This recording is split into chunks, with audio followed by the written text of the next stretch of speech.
ಶಾಲೆಗಳನ್ನು ಬಳಸಿಕೊಂಡು ಸಮುದಾಯಕ್ಕಾಗಿ ಅದನ್ನು ವಹಿಸಿದ್ದರೆ ಸೈಕಲ್ ಪಂಚರ್ ಮಾಡುವ ಕೆಲಸಕ್ಕೆ ಮುಸ್ಲಿಂ ನೌಜವಾನ್ ಹೋಗುವ ಅಗತ್ಯ ಇಲ್ಲ ಅಂತ ಹೇಳುವ ಸನ್ಮಾನ್ಯ ಪ್ರಧಾನಮಂತ್ರಿಗಳೊಂದಿಗೆ ನಮ್ಮ ಒಂದು ಪ್ರಶ್ನೆ ಅಂತ ಹೇಳಿದರೆ, ಲಕ್ಷಾಂತರ ಹೆಕ್ಟೇರ್ ಜಾಗಗಳಲ್ಲಿ ಆ ಭೂಮಿಯನ್ನ ಸಮುದಾಯದ ಕ್ಷೇಮಕ್ಕಾಗಿ ಬಳಸುವ ಯೋಜನೆಗಳನ್ನು ಹಾಕಿ ನಮ್ಮ ಹೆಣ್ಣು ಮಕ್ಕಳು ಒಂದು ತುಂಡು ಉಡುಗೆಯನ್ನು ತಲೆಗೆ ಹಾಕಿ ಶಾಲೆಗೆ ಹೋಗುವುದನ್ನು ತಪ್ಪಿಸುವಂತಹ ಕರಾಳ ನೀತಿಯನ್ನು ನೀವು ತರುವಾಗ ನಮ್ಮ ಮಕ್ಕಳನ್ನ ನಿರಂತರವಾಗಿ ಪಂಚರ್ವಾದಿಗಳನ್ನಾಗಿ ಮಾಡುವಂತಹ ನಿಮ್ಮ ಈ ಕುತಂತ್ರದ ವಿರುದ್ಧ ದೇಶದಲ್ಲಿರುವ ಎಲ್ಲ ಜಾತ್ಯತೀತ ವಿಶ್ವಾಸಿಗಳು ಒಂದಾಗಿದ್ದಾರೆ ಎನ್ನುವ ಮಾತನ್ನ ಮಾನ್ಯ ಪ್ರಧಾನಮಂತ್ರಿಗಳ ಗಮನದಲ್ಲಿ ನಾವು ಬಯಸ್ತಾ ಇದ್ದೇವೆ.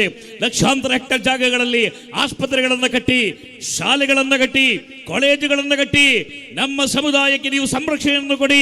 ಬುಲ್ಡೋಸರ್ಗಳನ್ನು ತಂದು ಮದ್ರಸೆಗಳನ್ನು, ಮಸೀದಿಗಳನ್ನು ದಾಳಿ ಮಾಡುವುದನ್ನು ನಿಲ್ಲಿಸಿ. ಈ ಸಂದರ್ಭಗಳಲ್ಲಿ ಮುಸ್ಲಿಂ ಉಮ್ಮತ್ತಿಗೆ ಯಾರು ಬೇಕಾದರೂ ಬೈಬಹುದು, ಯಾರು ಬೇಕಾದರೂ ಅಂತಹ ಸಮಾವೇಶಗಳನ್ನು ಮಾಡಬಹುದು, ಯಾರು ಬೇಕಾದರೂ ಮುಸಲ್ಮಾನರು ಬಹಿರಂಗವಾಗಿ ಪಂಥಾಹ್ವಾನ ಮಾಡಬಹುದು, ಯಾರು ಬೇಕಾದರೂ ಮುಸಲ್ಮಾನರ ಮೇಲೆ ದಾಳಿ ಎಚ್ಚರಿಕೆಗಳನ್ನು ಕೊಡಬಹುದು. ಅಂತಹ ಒಂದು ಸಂದಿಗ್ಧವಾದ ಪರಿಸ್ಥಿತಿ ಈ ದೇಶ ಎದುರಿಸುವಂತಹ ಸಂದರ್ಭಗಳಲ್ಲಿ ನಿರಂತರವಾದ ದೇಶ ಭಾಷಣಗಳು, ನಿರಂತರವಾದ ಗುಂಪು ಹತ್ಯೆಗಳು, ಎಲ್ಲ ರೀತಿಯಲ್ಲಿ ಇಸ್ಲಾಮೋಫೋಬಿಯಾಗಳನ್ನು ಹರಡುವ ಮೂಲಕ ಟಿವಿ ಆಂಕರ್ಗಳು, ಸಂಪಾದಕರು ನಿರಂತರವಾಗಿ ರಂಗುರಂಗಿನ ಕಥೆಗಳನ್ನು ಕಟ್ಟಿಕೊಂಡು ಈ ನಾಡಿನ ಮುಸಲ್ಮಾನರನ್ನ ಕಟಕಟಲ್ಲಿ ನಿಲ್ಲಿಸುವಂತಹ ಒಂದು ಕ್ರಮಕ್ಕೆ ಈ ದೇಶದಲ್ಲಿರುವ ಎಲ್ಲ ಜಾತ್ಯತೀತ ವಿಭಾಗಗಳು ಒಗ್ಗಟ್ಟಾಗಿ ನಿಮ್ಮನ್ನು ಸಮುದ್ರಕ್ಕೆ ಸೆಳೆಯುವ ದಿನ ದೂರವಿಲ್ಲ ಅಂತ ಈ ಎಲ್ಲ ದ್ವೇಷ ಭಾಷಣ, ಸುಳ್ಳಾರೋಪಗಳ ಎಲ್ಲ ಟಿವಿ ಆಂಕರ್ಗಳ ವರದಿಗಾರನ್ನು ನಾನು ಈ ಸಂದರ್ಭದಲ್ಲಿ ಎಚ್ಚರಗೊಳ್ಳಲಿಕ್ಕೆ ನಾನು ಬಯಸ್ತಾ ಇದ್ದೇನೆ. ಸನ್ಮಾನ್ಯವಾದ ಪ್ರಧಾನಮಂತ್ರಿಗೆ ಒಂದೇ ಒಂದು ಮಾತು, ಸಮಯದ ಕೊರತೆ ಇದೆ. ಅದೇನೆಂದರೆ, ಸರ್, ನೀವೇನು ಮಾಡಲಿಕ್ಕೆ ಬಯಸಿದ್ದೀರಿ? 20 ಕೋಟಿ ಮುಸಲ್ಮಾನರನ್ನು ಹೊತ್ತುಕೊಂಡು ಸಮುದ್ರಕ್ಕೆ ಸೆಳೆಯಲಿಕ್ಕೆ ಬಯಸಿದ್ದೀರಾ?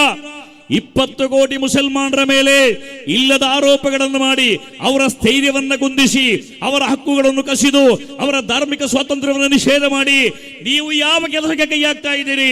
ಒಂದೇ ಒಂದು ಕಾಲದಲ್ಲೂ ಕೂಡ ಈ ದೇಶದ 20 ಕೋಟಿ ಮುಸಲ್ಮಾನರನ್ನು ಇಲ್ಲವಾಗಿಸಲು ನಿಮ್ಮಿಂದ ಸಾಧ್ಯವಿಲ್ಲ ಎನ್ನುವ ಮಾತನ್ನು ಈ ಸಂದರ್ಭದಲ್ಲಿ ಹೇಳಿಕೆ ಬಯಸ್ತಾ ಇದ್ದೇವೆ.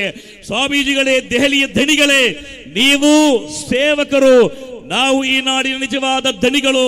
ಇದು ಪ್ರಜಾಪ್ರಭುತ್ವ, ನಾವು ಪ್ರಭುಗಳು.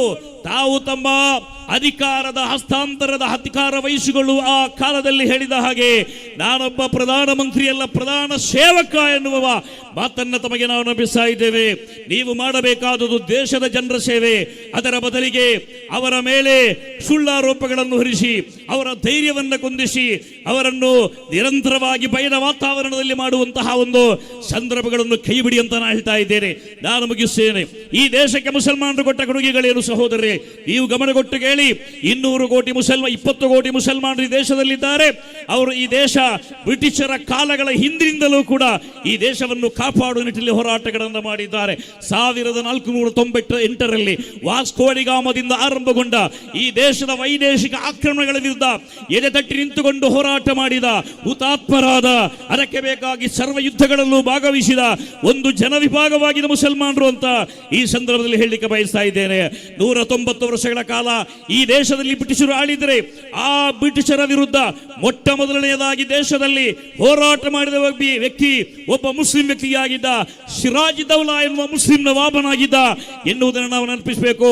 ಎರಡನೇದಾಗಿ 5 ಲಕ್ಷ ಮಂದಿ 190 ವರ್ಷಗಳ ಕಾಲ ವಿವಿಧ ಹೋರಾಟಗಳಲ್ಲಿ ಭಾಗಿಗಳಾಗಿ ದೇಹವನ್ನು ಕಳೆದುಕೊಂಡು ಅಂಗಾಂಗಗಳನ್ನು ಕಳೆದುಕೊಂಡು ಅಂಗವಿಕಲರಾಗಿ ಹುತಾತ್ಮರಾಗಿ ಮಾರ್ಪಟ್ಟಾಗ ಈ ದೇಶಕ್ಕಾಗಿ ಪ್ರಾಣವನ್ನು ತೆತ್ತ ಮೊಟ್ಟ ಮೊದಲ ವ್ಯಕ್ತಿ ಅದು 1799 ಮೇ 4ರಂದು ಹುತಾತ್ಮರಾದ ಶಹೀದೆ ಮಿಲ್ಲತ್ ಟಿಪ್ಪು ಆಗಿದ್ದಾರೆ ಅಂತ ಈ ಸಂದರ್ಭದಲ್ಲಿ ನಿಮ್ಮನ್ನು ಹೇಳಲಿಕ್ಕೆ ಬಯಸ್ತಾ ಇದ್ದೇವೆ.